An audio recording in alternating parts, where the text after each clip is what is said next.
Hi, Miss Eglin here. Today I'm going to be reading chapter 21 of Lois Lowry's The Giver.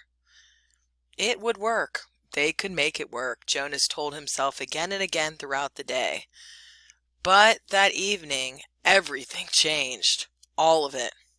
All the things they had thought through so meticulously fell apart. That night, Jonas was forced to flee. He left the dwelling shortly after the sky became dark and the community still.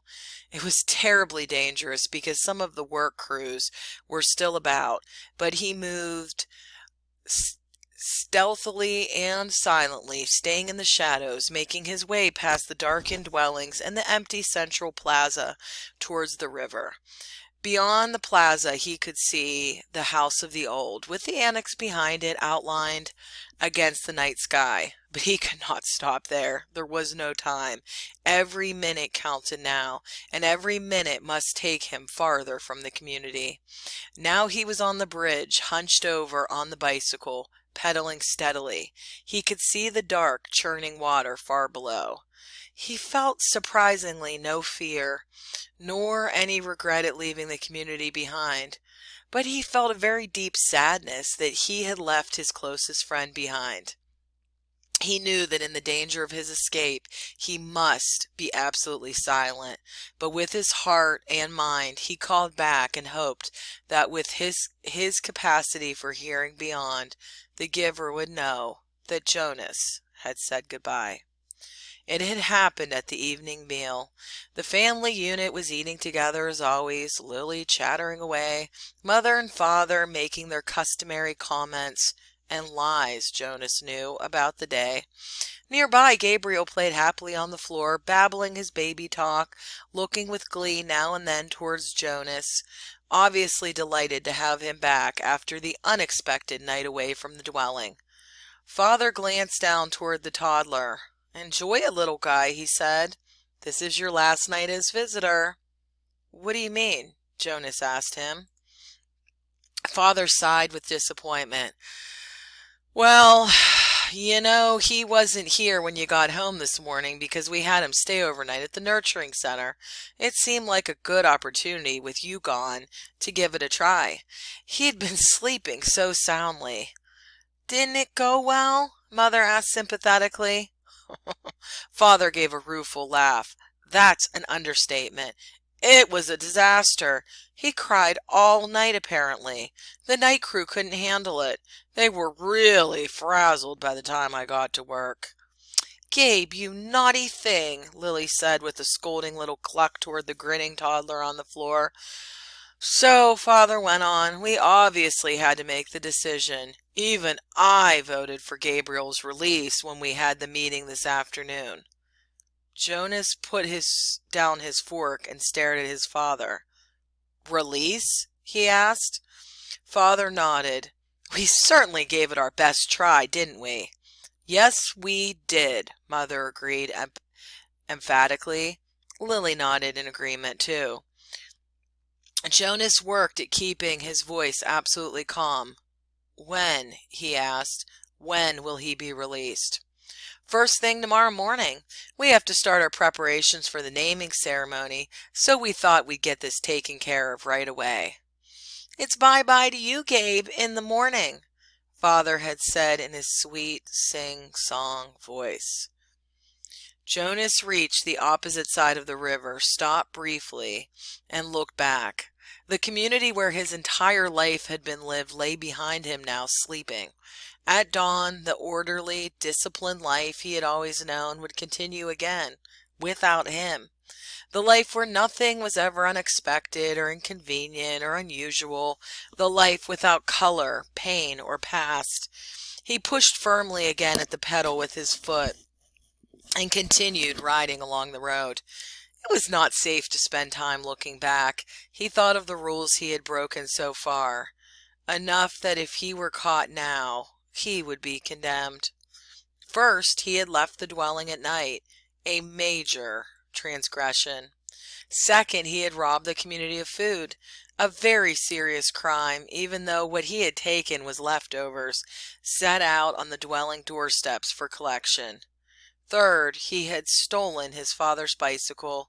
He had hesitated for a moment, standing beside the bike port in the darkness, not wanting anything of his father's, and uncertain as well whether he could comfortably ride the larger bike when he was so accustomed to his own. But it was necessary because it had the child seat attached to the back, and he had taken Gabriel too. He could feel the little head nudge his back, bouncing gently against him as he rode. Gabe was sleeping soundly, strapped into the seat. And before he had left the dwelling, he had laid his hands firmly on Gabriel's back and transmitted to him the most soothing memory he could. A slow swinging hammock under palm trees on an island someplace at evening, with a rhythmic sound of languid water lapping hypnotically against a beach nearby. As the memory seeped from him into the new child, he could feel Gabe's sleep ease and deepen. There had been no stir at all when Jonas lifted him from the crib and placed him gently into the molded seat. He knew that he had the remaining hours of night before they would be aware of his escape, so he rode hard, steadily, willing himself not to tire as the minutes and miles passed. There had been no time to receive the memories he and the giver had counted on, of strength and courage, so he relied on what he had and hoped it would be enough. He circled the outlying communities, their dwellings dark. Gradually, the distance between communities widened, with longer stretches of empty road. His legs ached at first, and then as time passed, they became numb. At dawn, Gabriel began to stir. They were in an isolated place. Fields on either side of the road were dotted with thickets of trees here and there. He saw a stream and made his way to it across a rutted, bumpy meadow. Gabriel, wide awake now, giggled as the bicycle jolted him up and down. Jonas unstrapped Gabe, lifted him from the bike, and watched him investigate the grass and twigs with delight. Carefully, he hid the bicycle in thick bushes. "Morning meal, Gabe." He unwrapped some of the food and fed them both. Then he filled the cup he had brought with water from the stream and held it for Gabriel to drink. He drank thirstily himself and sat by the stream, watching the new child play. He was exhausted. He knew he must sleep, resting his own muscles and preparing himself for more hours on the bicycle. It would not be safe to travel in daylight. They would be looking for him soon. He found a place deeply hidden in the trees, took the new child there, and lay down, holding Gabriel in his arms. Gabe struggled cheerfully as if it were a wrestling game, the kind they had played back in the dwelling, with tickles and laughter.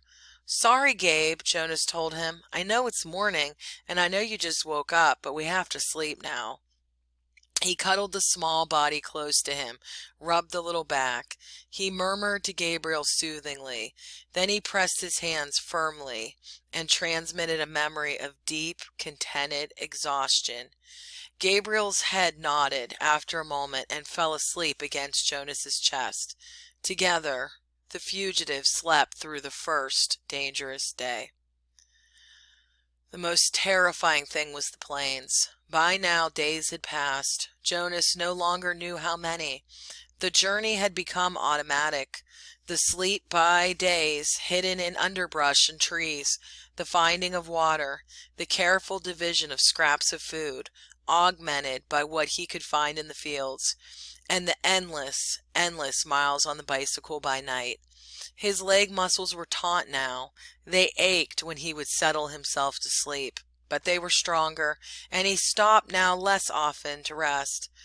Sometimes he paused and lifted Gabe down for a brief bit of exercise, running down the road or through a field together in the dark, but always, when he returned, strapped the uncomplaining toddler into the seat again and remounted. His legs were ready. So he had enough strength of his own and had not needed what the giver might have provided, had there been time. But when the plains came, he wished that he could have received the courage. He knew they were search planes. They flew so low that they woke him with the noise of their engines, and sometimes looking out and up fearfully from the hiding places, he could almost see the faces of the searchers. He knew that they could not see color, that their flesh, as well as Gabriel's light golden curls, would be no more than smears of gray against the colorless foliage. But he remembered from his science and technology studies at school, when the search planes used heat-seeking devices which could identify body warmth and would hone in on two humans huddled in shrubbery. So always when he heard the aircraft sound, he reached to Gabriel and transmitted memories of snow, keeping some for himself. Together they became cold, and when the planes were gone, they would shiver, holding each other until sleep came again.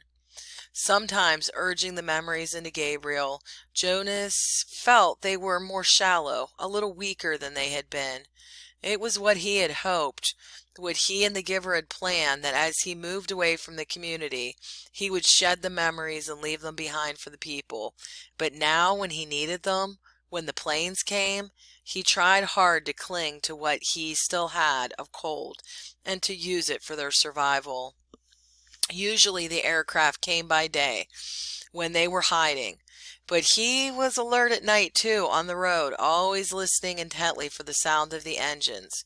Even Gabriel listened and would call out, "Plane! Plane!" sometimes before Jonas had heard the terrifying noise. When the aircraft searchers came, as they did occasionally, during the night as they rode, Jonas sped to the nearest tree or bush, dropped to the ground, and made himself and Gabriel cold. But it was sometimes a frighteningly close call.